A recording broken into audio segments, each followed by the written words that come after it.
finally, and there's another kind of theoretical question.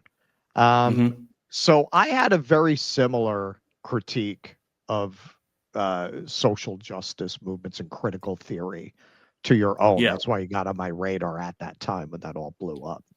Okay. Um, After October 7th, I wrote an article examining the irony of all this because it seemed to me that what was playing out and what's continued to play out is you had an establishment that was very happy to indoctrinate kids with a theory of society that avoided economics and Yeah. focused almost entirely on identity Right. and litigating crimes of the past, litigating societal sins of the past. Yes. And they never thought through what would happen if you rear a generation on post colonial theory.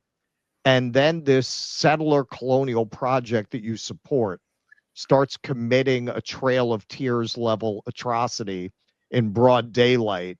And then you're going to ask them to support that and forget everything that you taught them. Like it really just backfired on them. Seeing Hmm. those kids go out and protest, I still think a lot of the critical theory stuff is misguided. But I Yeah. gained a lot more respect for them than I had on October 6th when I saw a lot of these kids literally put their careers where their Yes. mouths were by going out and actually applying what they had been taught in Hmm. a good way. Yeah. Did you feel that way? Has that Oh, yeah. softened some of your Well, attitude towards those movements? yeah, it softened my attitude. Well, I never really had a negative attitude towards the students, Right, I right. always Yeah, loved my you actually students. mentioned that in your op-ed. I did, yeah, and I think the students loved me. And you can see testimony of this if you go on ratemyprofessors.com. You'll see the students loved me, and I was very much about letting students, express their views and think through various issues from various lenses. So I was never indoctrinating ever.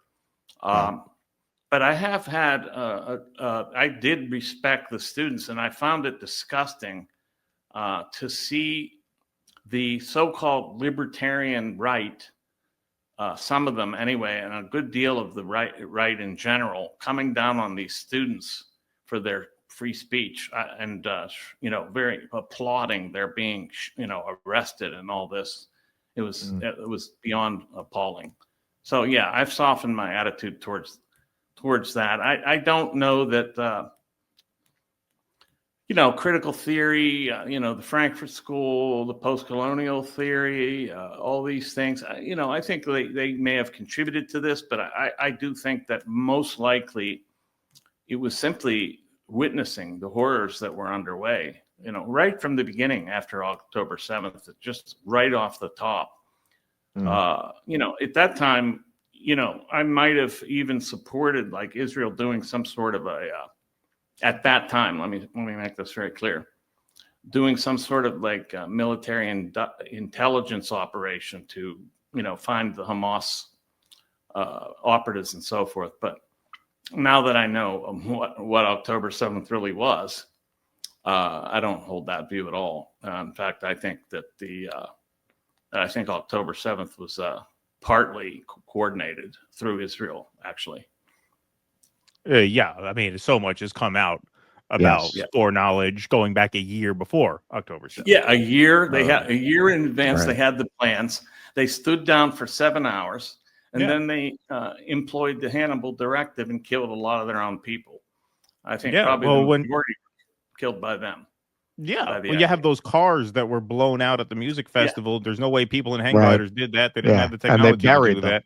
Right, and then they buried them to try and hide it. And if you put this in context of the Iran war over the summer, we did a whole piece when all that saber rattling with Iran came to be about how, and you talked about this a few minutes back about how Trump was really bankrolled by Zionists and propped up by Zionists for a lot of his business careers segueing into his political career, I think a big part of why Israel wanted him to win so badly in 2016, because for all the talk about Russian collusion in 2016, there was actual Israel collusion with the Trump campaign in 2016. Oh, big time. And I think his ripping up the Iran deal in the first term was the precursor to all of this. Then October 7th happens, then they get Greater Israel going, and what's the one country we haven't knocked off yet that we wanted to after 9/11? Iran. So I think it all kind of fits together. Yes, clean break memo really laid it out. The Project for a New American Century. It was all a blueprint. Yep. And this was it's all in order. I mean, they almost did it in order.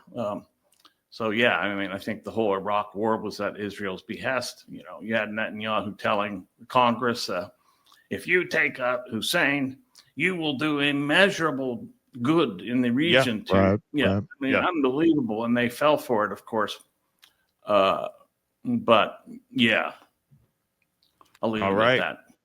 Well, the site is aza-pac.com if you want to check out AZA-PAC, the Anti-Zionist America Political Action Committee. Michael, it was great to meet you. Thank you so much for joining us. It was great to meet you and great to have a tete-a-tete. I think this is a kind of conversation that needs to happen. I think across the so-called political spectrum, we have a lot of agreement on many things. And I think that's really what we should emphasize. We need to unify right now. We need to unify against this common enemy. And then we can work things out later. We'll talk about whether capitalism is, inevitably monopolistic and all that down the road. But right now, we got to stick together on this. I agree 100%. Absolutely. United front.